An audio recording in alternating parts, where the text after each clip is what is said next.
Welcome back for the third and final installment of the 2004 Honda Pilot steering rack replacement. Also see the video's description for links to some of the products used in this video.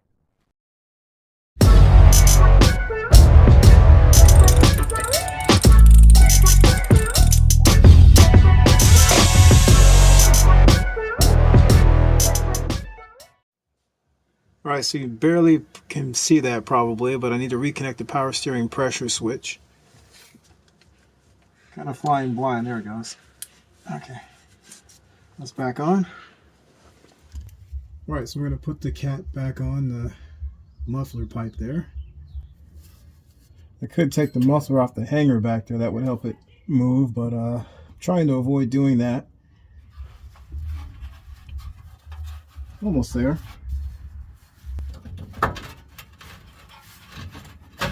There we go. So off camera I did clean off the studs with a wire brush. Just going to throw the nuts on now. Those will go on nice and easy.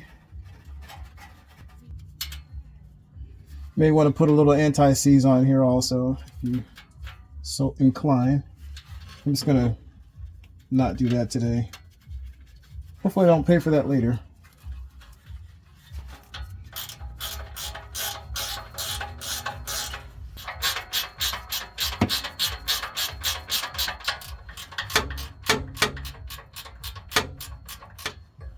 Could have done this one without a swivel, but I just grabbed it because I'm going to have to do that one up there with the swivel.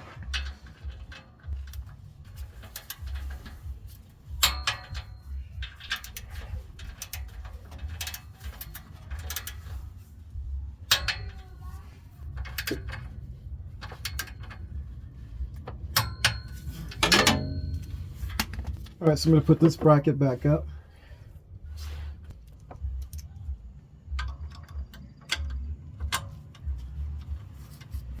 Started that one. And we get the second one up.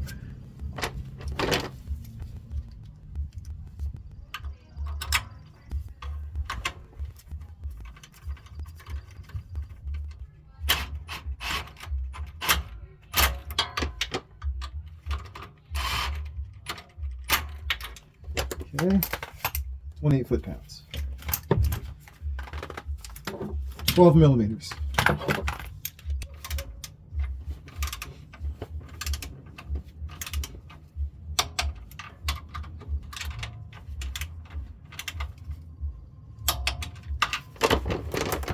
Alright, so this connector's back together and back on the bracket. Alright, so I'm going to put this plate back up.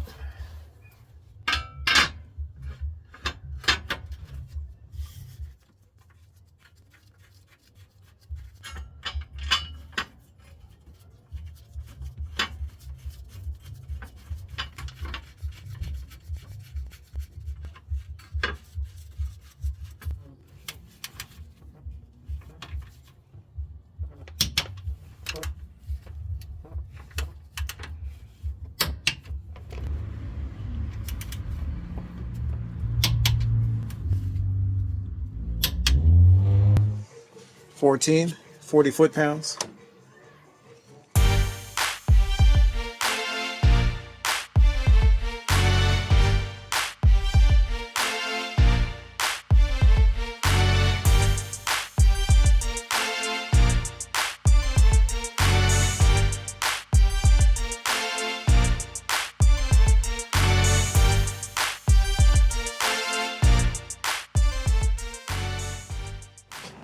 Alright, so we've got 2 bolts here, 1 bolt back here for this bracket. They're both 10 millimeters, 8 foot-pounds.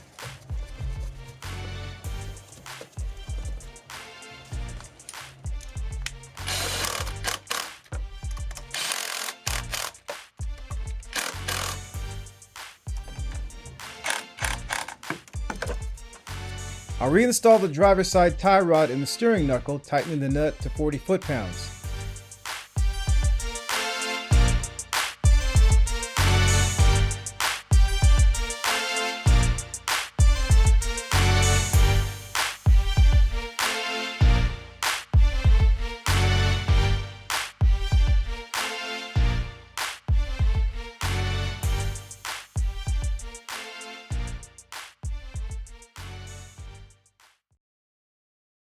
Next, I installed a cotter pin that came with the steering rack. The pin can be installed in these two configurations, but the first configuration is most preferred. I repeated this process on the passenger side off camera. Alright, so we're going to put the steering mechanisms back together. You can see the flat side of this shaft is kind of facing that direction. Be careful not to turn this too much though. And we are going to put this joint back on. Come on. There we go. So you can see that flat side right there lines up with this hole. So the hole is basically passing the flat side, as you can see right there. So we got that lined up. We're going to stick this on this bottom part on the pinion gear. Hopefully you can see that there's a groove right there. So that hole, this hole here should be lined up with the groove.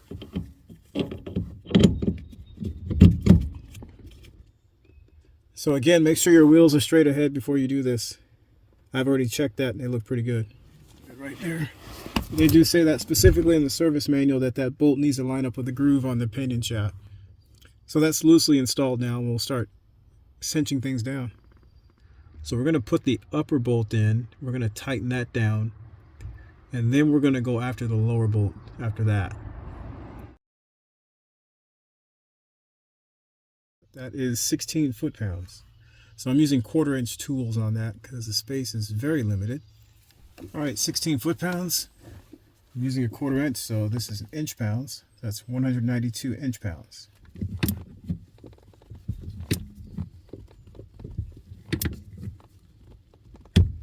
There we go. Alright, so we're going to tighten the lower bolt. 16 foot-pounds.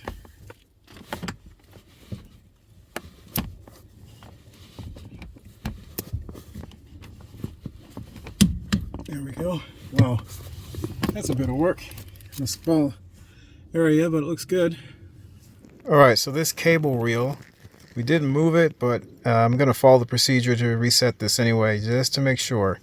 So we're going to turn it to the right until it stops.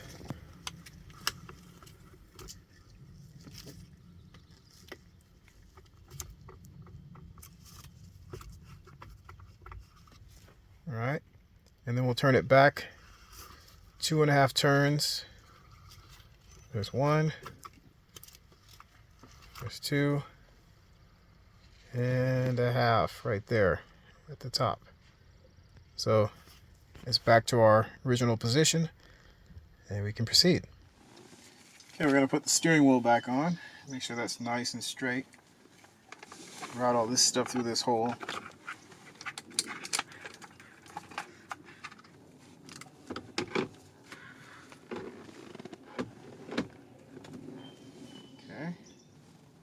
So I'm trying to basically use this dash back here. This cover's not level. This dash is pretty level though. So I'm using that as my gauge. It looks pretty good. Install the nut now.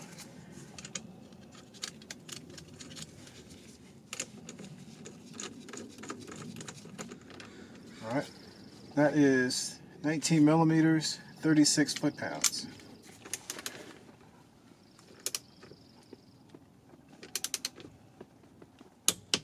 Go. Alright, so I'm just going to hook all this stuff back up.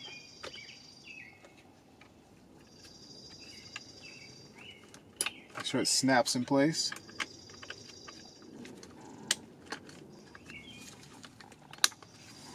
Okay, airbags up next.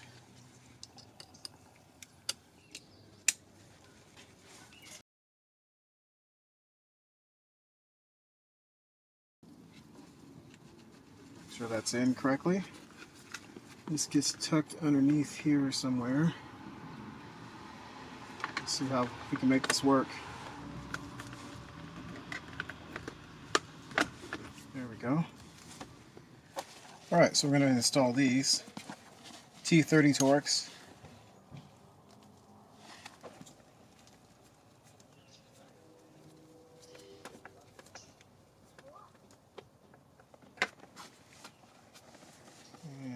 other side. I'm going to put these in just hand tight for now.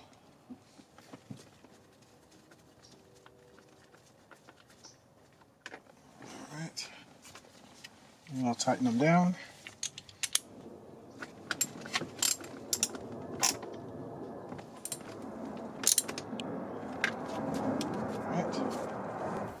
Alright, we're going to put the steering joint cover back in.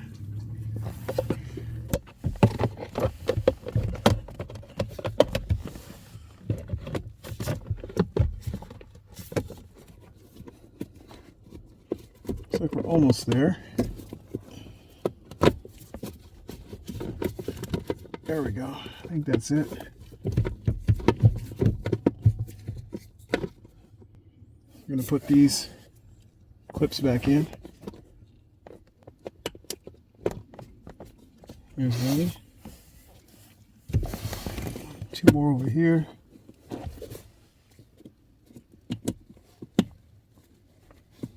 And up here.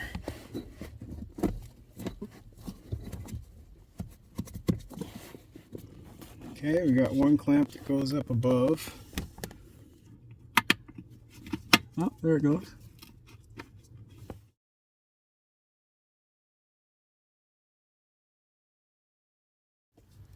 Right, so then we'll flip the carpet back down.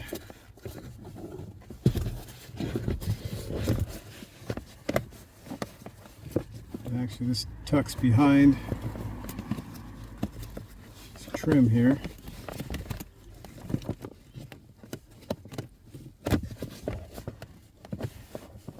And this clip in the corner. Off camera, I reinstalled the lower cover on the driver's side of the center console. Also, don't forget to reinstall the splash shield on the front of the car. Okay, we'll put the negative battery cable back on.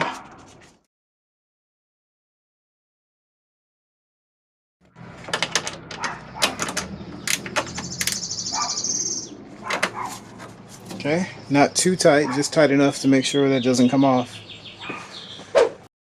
Now that the car is back together, we're going to perform the PCM idle relearn procedure. These steps have been taken directly from the Honda Pilot's factory service manual. The first thing you'll want to do is make sure all the electrical items, that includes the AC, the audio unit, defogger, the lights, etc. are turned off. Then start the engine. Next, we're going to let the engine reach its normal operating temperature. The cooling fan should cycle on twice, and the coolant temperature should reach about 194 degrees Fahrenheit. To complete the procedure, we're going to let the engine idle for at least 5 minutes with the throttle fully closed and with all electrical items turned off. If the cooling fans cycle on during this 5-minute adaptive relearn, we're going to want to add the time the cooling fans are turned on to that 5 minutes. So in other words, if the cooling fans cycle on for 20 seconds during that 5 minutes, we want to have a full 5-minute and 20-second adaptive relearn. So you have to trust me on this, but the fans have come on a couple times. I'm going to let it idle for another 5 minutes, and then we will move on to the next step. There we go. Fans are on. So that's the third time they've come on. We're in the midst of the last step, which is the 5 minutes of idle. Alright, so we're going to do the power window procedure. So what I'm going to do,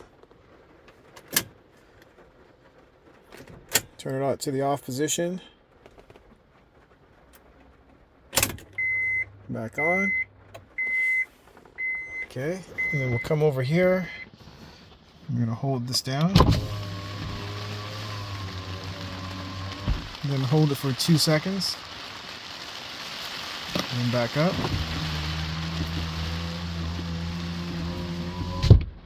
Hold that for 2 seconds, and that's it. I'll try this to make sure it works.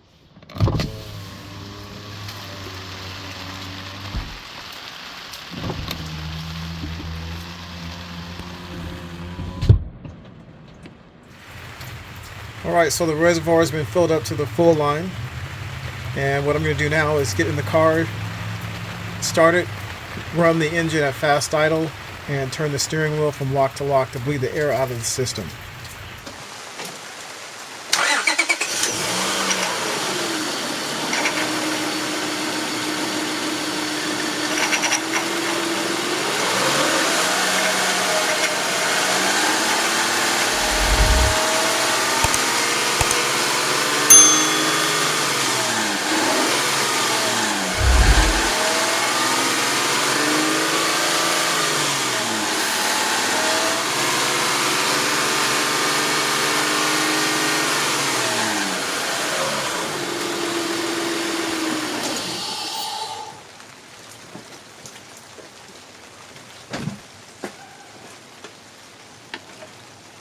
So it probably wouldn't be a bad idea to have a second person here to help you with this, just to make sure you're not introducing more air into the system.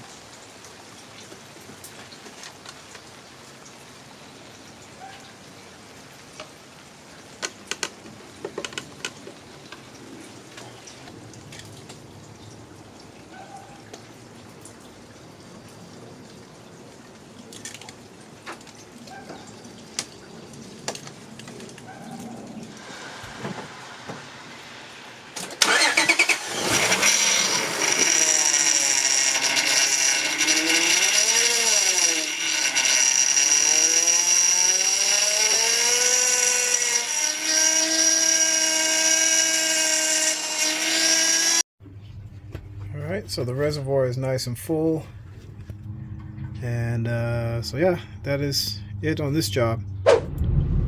Alright, so I just got the car back from the alignment, and it is still not quite right.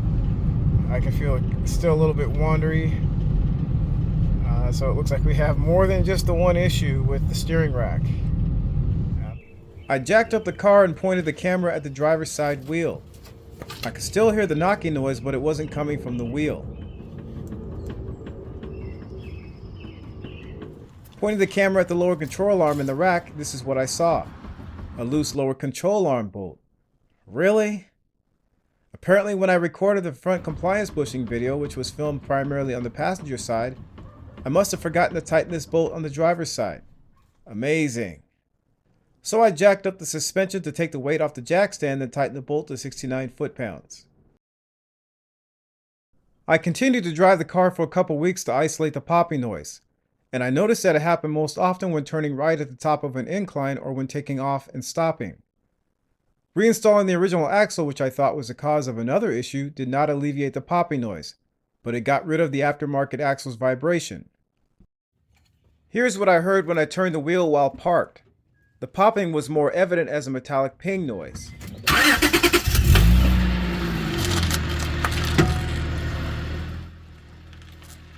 It appears to be related to the strut mount on the driver's side, and I hope to be able to post the eventual resolution in the pinned comment. Alright, so there you have it. There's replacing the steering rack on the 2004 Honda Pilot, and as you saw, we had 3 issues here. So I thought it was one failing component, but it turned out we had 3 separate issues. So the main culprit, I believe, was that loose lower control arm bolt, so I tightened that up. And then also we discovered that the steering rack was leaking, so we replaced it.